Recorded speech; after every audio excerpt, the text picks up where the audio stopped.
la prioridad, el objetivo, el pensamiento de la gente que ha tomado la conducción del país no estaba enfocado en resolver los problemas de los ciudadanos, sino, como hemos dicho acá insistentemente, por resolver sus problemas. Es decir, el problema de los bolsillos de quienes llegaban al gobierno. Uno de los temas fundamentales para la vida nacional es sin ninguna duda el de la corrupción. Porque lo que estamos enfrentando hoy, y ya lo hemos vivido en los gobiernos anteriores, es decir, el espectáculo de ministros investigados, de alcaldes, gobernadores e incluso de tentáculos de la corrupción alcanzando probablemente hasta la propia presidencia de la República. Por alguna razón, todos los expresidentes de los últimos 30 años están implicados en casos de corrupción y están enfrentando juicios en diferentes etapas, ¿no? O en diferentes momentos, pero todos por lo mismo, por el fenómeno de la corrupción, que es algo que se ha normalizado en la sociedad peruana.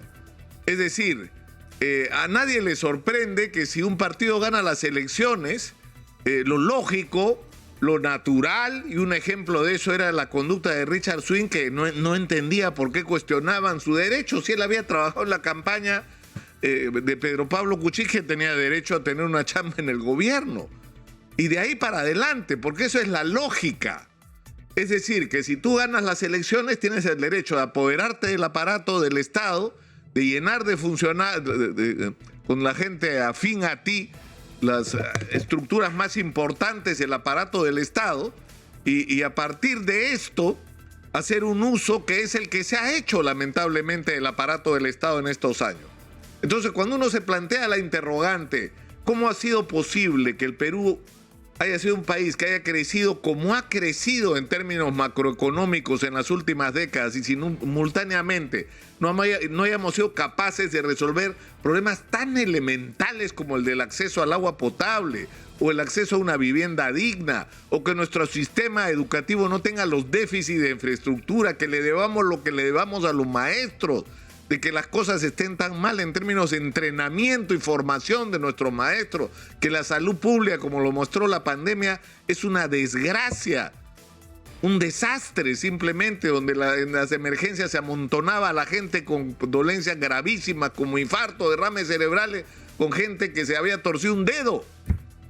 El meñique se había torcido y estaba al lado de gente que moría si no recibía atención por el colapso del primer nivel de atención en la salud pública. Exitosa. Pero ¿por qué pasó todo esto?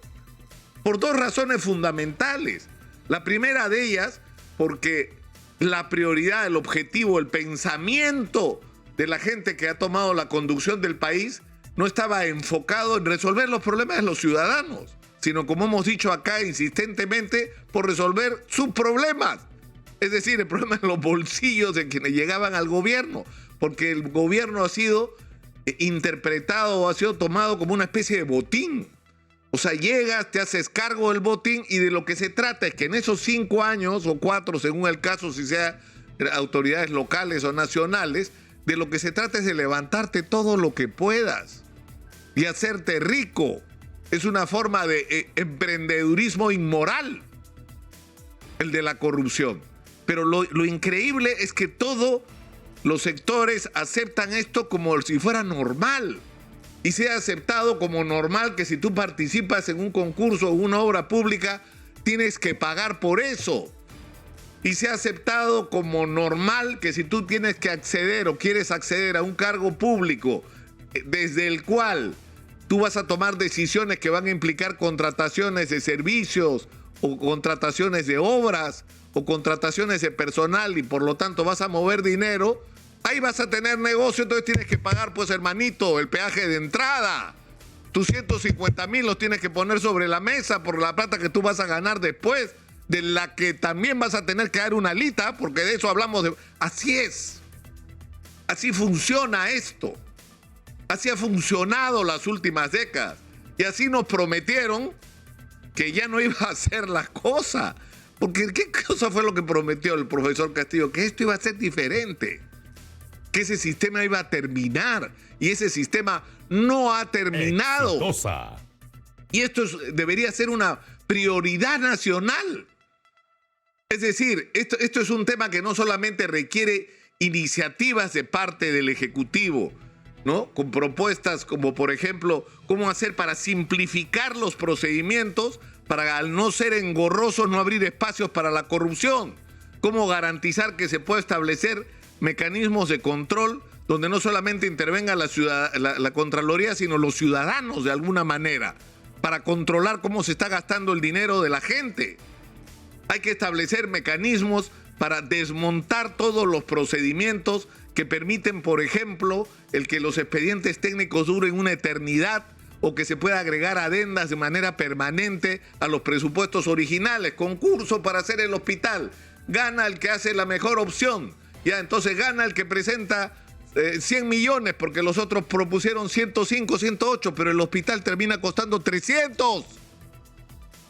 Entonces le diste la licitación al que ofreció menos porque ya habías amarrado con ese que después le ibas a hacer adendas y que por lo tanto ibas a tener muchísimo más dinero del cual ibas a sacar tu mordida y tu comisión. Es decir, todos esos mecanismos tienen que ser cambiados, la legislación tiene que ser más severa, el procedimiento y la sola existencia de los puestos de confianza tiene que ser regulado. No puede ser que el 5% de los trabajadores del Estado peruano sean personal de confianza, que muchas veces y lamentablemente lo que ha ocurrido en la mayor parte de las veces no ha sido gente calificada para la función. Es decir, que lo que nos han dado al final es que quienes toman las decisiones más importantes no son precisamente las personas más indicadas, y lo que han hecho es convertir el aparato del Estado en un aparato ineficiente y corrupto a la vez. Es decir, que ni siquiera han cumplido la norma que supuestamente algunos han cumplido, que roba pero hace obra. Acá en la mayor parte de los casos roban y no hacen obras, porque las obras están tiradas. Tenemos miles de obras paralizadas, desde pequeños colegios hasta hospitales, irrigaciones.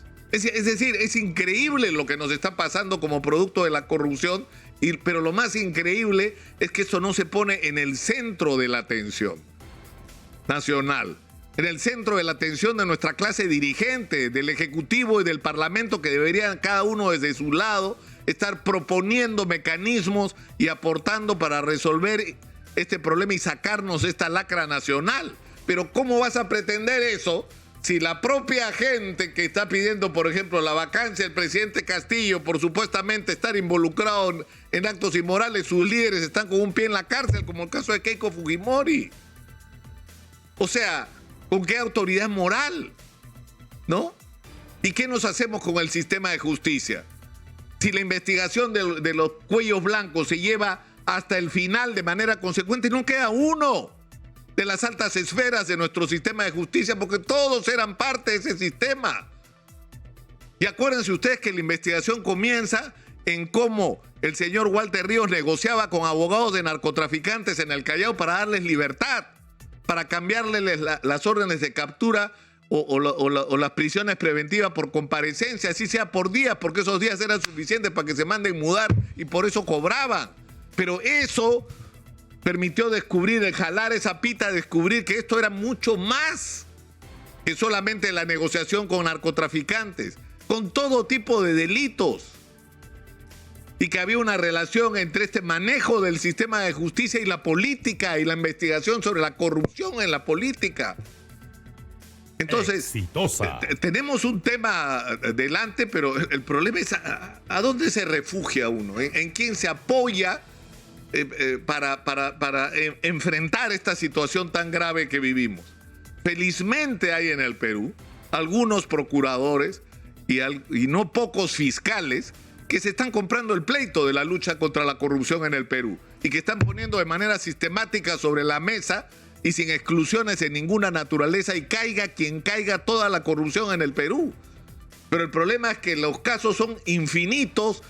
La fiscalía, los fiscales no tienen manos ni recursos para enfrentar la cantidad enorme de casos de corrupción que tienen al frente, y esto tiene que cambiar también. Pero sobre todo lo que tiene que ocurrir es que en el caso de los procesamientos estos terminen en sentencias efectivas. Esta gente debería estar en la cárcel. ¿Hace cuánto rato estamos discutiendo todos los casos? Todos. los casos de corrupción, de la mega corrupción en el Perú. Este es un tema de la mayor importancia, porque así logremos que las cosas en el Perú se enderecen, que logremos reclutar la mayor inversión de la que seamos capaces y multiplicamos como se ha multiplicado el presupuesto de la República. Nos recordaba Rómulo, mucho se ha multiplicado prácticamente por 6 en las últimas décadas y en los últimos años por 3, es decir, tenemos muchísimo dinero en la caja del Estado y podemos tener, si se hacen las cosas correctamente en relación a la inversión minera, por lo menos el doble de lo que tenemos hoy para gastar. Pero ¿de qué nos sirve tener ese dinero si quien lo va a manejar son unos ineptos y además corruptos? De nada. Por eso la reforma del aparato del Estado, que tiene que incluir como un ingrediente los mecanismos más eficientes y severos para el control de la corrupción, tienen que implementarse, porque si no, de nada habrá valido traer inversión si una vez más la plata se va a gastar mal o peor aún, se la van a tirar. Hablemos claro.